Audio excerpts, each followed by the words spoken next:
Hello, ladies and gents, boys and girls, people of all ages, sexualities and identity, and welcome back to another Doctor Who review. And today is an actual Doctor Who review. We're back with the Marian conspiracy. So, without further ado, let's jump straight into the story.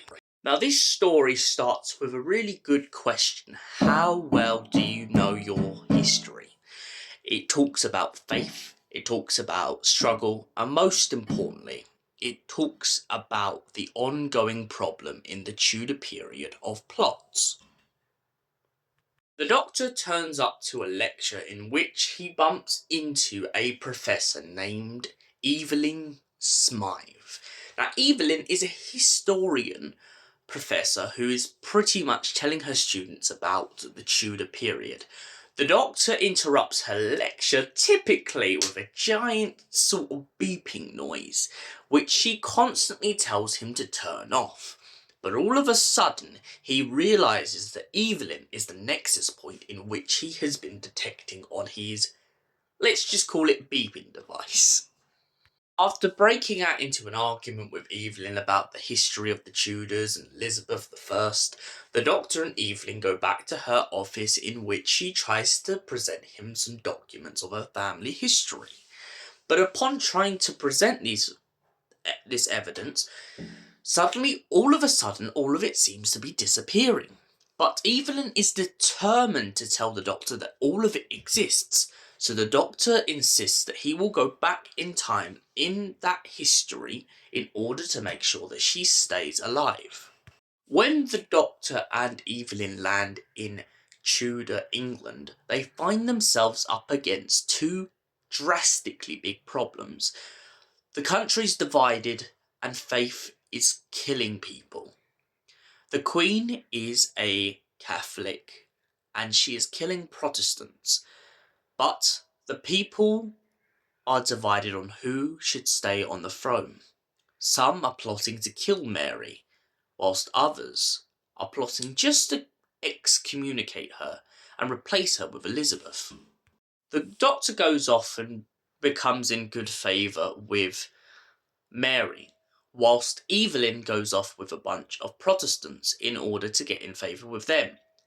Whilst getting wrapped up with the Protestants, Evelyn at first thinks she's doing the right thing by pointing out that she believes that Elizabeth should be on the throne, but she doesn't realise how much trouble this is going to get her in, especially with people listening in on the outside. The Protestants start to warn her that if she keeps speaking this heresy, the Catholics will come for her and she will be burnt at the stake.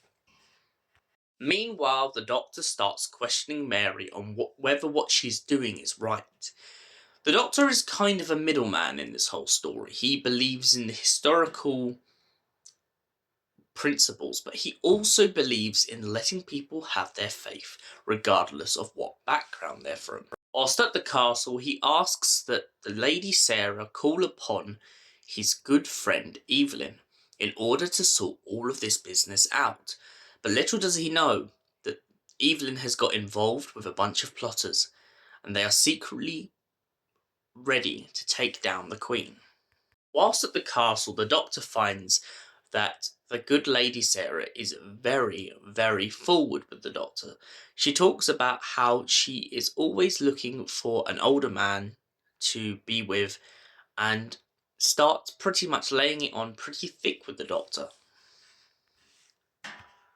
After getting in good favour with the Queen, the Doctor finds himself in a very sticky situation as the Queen proposes that he shall marry Mary in order to better his life, especially after being given tablets that got rid of all of her headache. Before Evelyn arrives at the castle though, Evelyn starts to realise that she starts to phase in and out of time. It's as if the Nexus point is getting stronger and she is being ripped from history. After leaving the castle in hopes of stopping a conspiracy against the Queen, the Doctor and Evelyn find themselves locked up in the Tower of London. Upon getting in the Tower of London, they point out about the plotters constantly thinking of poisoning the Queen. This leads them to the conclusion that the plotters that Evelyn bumped into may be trying to kill her en masse. When the Doctor and Evelyn eventually attend Mass in order to try and interrupt it just to save the Queen's life, they soon learn that Sarah is not all she seems. In fact, she is already married to a Protestant, but this was before the ruling of Mary, meaning that she is now illegitimate to Mary's society, leading Mary to want to kill her, or worse, burn her at the stake. Sarah begins to plead for her life in hopes of being able to survive.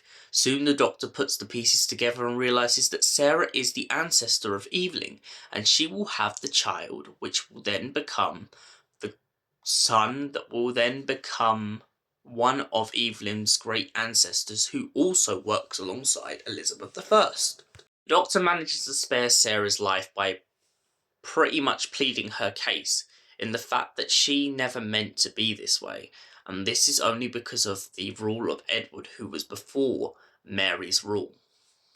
Pointing out that she is with child, and Mary, of course, believing her phantom pregnancy, the Doctor tries to use this as a sympathetic way to sway the Queen to save Sarah's life. Mary agrees to save Sarah's life, but the Doctor also points out the fact that Sarah is no longer wanted around. Maybe she can be put under house arrest alongside Elizabeth in order to spare her life even further. Sadly, the Doctor and Evelyn aren't able to save Sarah's husband from being condemned to death, in which he is going to be sent to prison and eventually executed.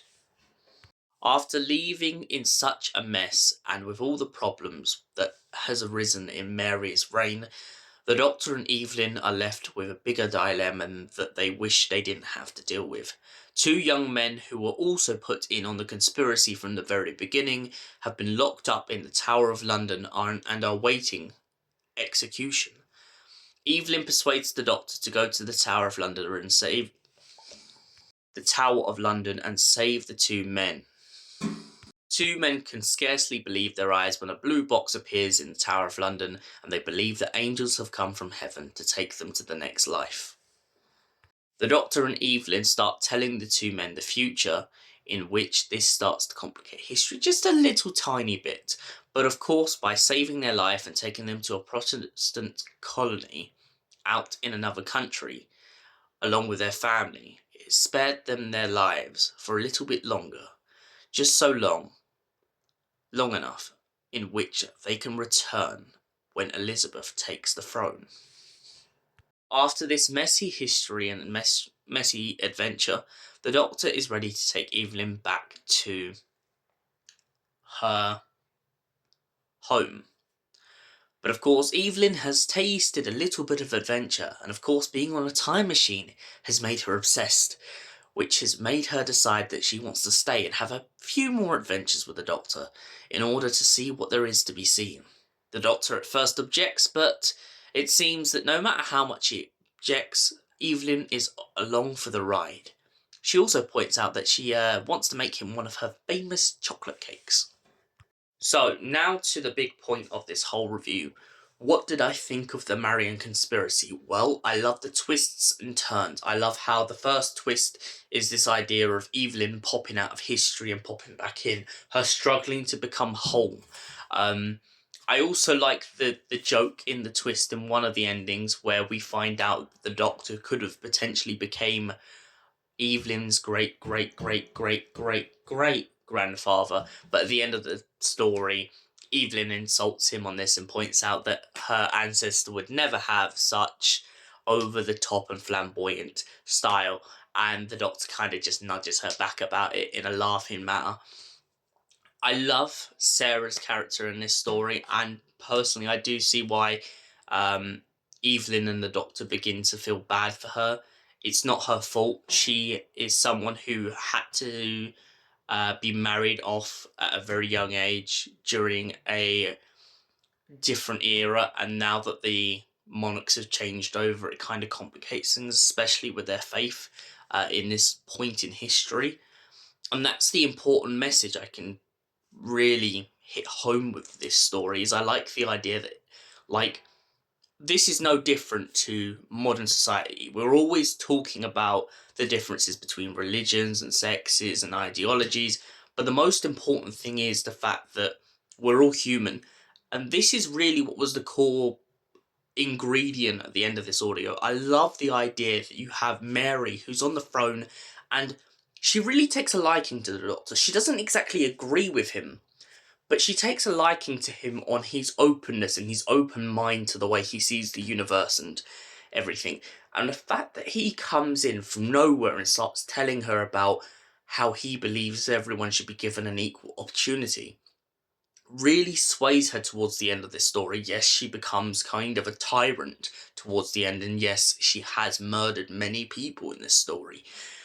But she doesn't not feel remorse for it. She feels so much immense remorse. She constantly second guesses herself, even before she finds out about Sarah's betrayal to her. And this idea that she kind of, even at the end of the story, sits in her throne room and says, "Oh, wise doctor, have I made the right choice?" really tells you at the end of the story, she's still not sure. Even towards the end of her reign, however long she reigned for, she's not sure whether she was doing the right thing. But yet, I also like the fact that Evelyn herself, even though she's a Protestant and not a Catholic, she still starts to second guess herself a little bit with her opinions, especially once you think Evelyn in the beginning of this story starts off as someone who is very forward thinking, very firm in her belief. But even Evelyn herself kind of starts to question the matter of how far is too far. Fair enough, she believes that Elizabeth should be on the throne, but she doesn't believe that people should die for it. And especially, she doesn't believe that heresy is the right term to really look at people when it comes to faith. She has an open mind on the fact that people should have their beliefs, but she doesn't necessarily believe them all to be heretics. And the way that this is played off because of the Tudor attitude at the time really strongly affirms this idea of radicalization when it comes to people hating people on beliefs and things. So I really love that in this story. I also like the fact that the Doctor's kind of, as I said in the beginning of this review, he's the middleman. He's not one side or the other. He just looks at history as matter of fact. And he begins to even, he questions the Queen on it. He even questions Sarah, who's married to a Protestant in this story, about whether the Queen's law is law. He manages to slightly get Sarah to kind of open up a little bit in this story, especially when the Queen is gone, to Sarah's true opinions.